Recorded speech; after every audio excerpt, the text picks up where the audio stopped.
Les objectifs anamorphiques se distinguent par leur caractère. Les flares, le bokeh et l'étirement cinématographique. Mais historiquement, ils ont toujours été en mise au point manuelle, jusqu'à maintenant. Sirui a créé le tout premier objectif anamorphique autofocus. Le 40 mm T1.8 1.33x. Et bien qu'il ne soit pas parfait, cet objectif offre un aperçu du futur des tournages en anamorphique. Voyons de plus près ce que cet objectif peut produire.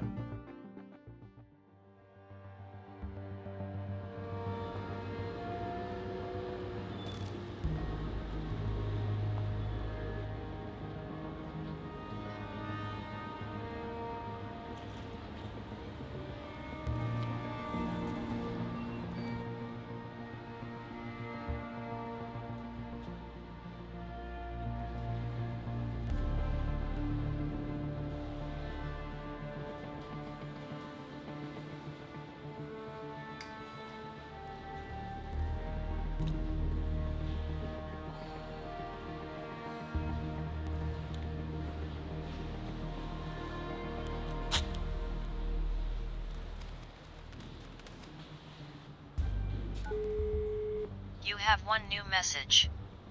Message received on January 6th at 9:05 a.m. Good morning. The last mission was handled with precision. The client is satisfied. Your next target will be attending a private event tonight at the Blue Horse Club. Ensure the elimination is clean and undetectable. Leave no trace behind. We trust your skill. Good luck.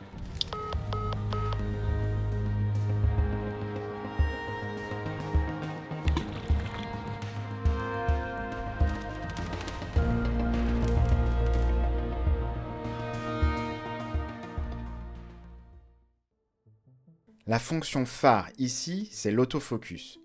Une première pour un objectif anamorphique. Pour les réalisateurs en solo, c'est une révolution. En bonne lumière, l'objectif fonctionne bien et verrouille les sujets rapidement avec un minimum de recherche.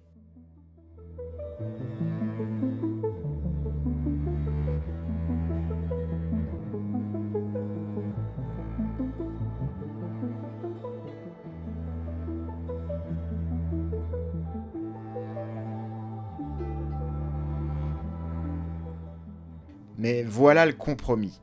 Le verre anamorphique est plus lourd que le verre sphérique, et les moteurs doivent travailler plus fort, ce qui les rend bruyants.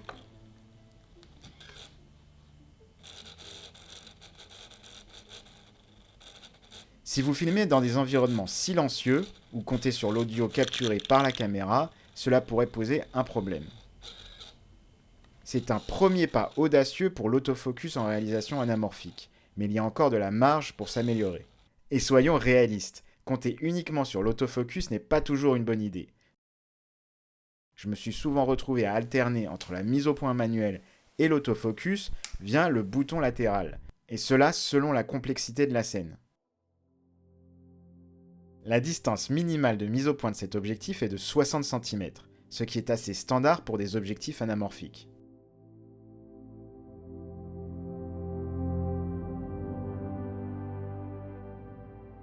Cependant, cela peut sembler limitant si vous recherchez à faire des gros plans avec un étirement anamorphique caractéristique.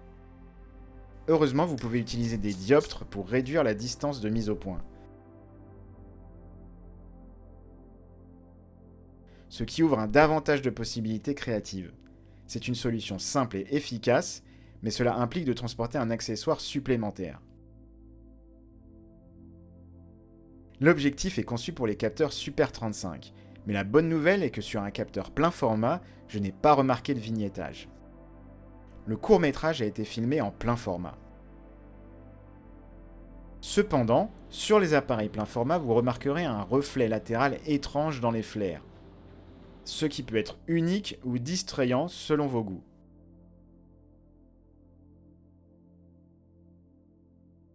Passer en mode Super 35 élimine ce problème, offrant une esthétique anamorphique plus classique. Gardez à l'esprit que les flares ne sont pas très agressifs. Vous aurez besoin d'une source de lumière forte pour les faire ressortir.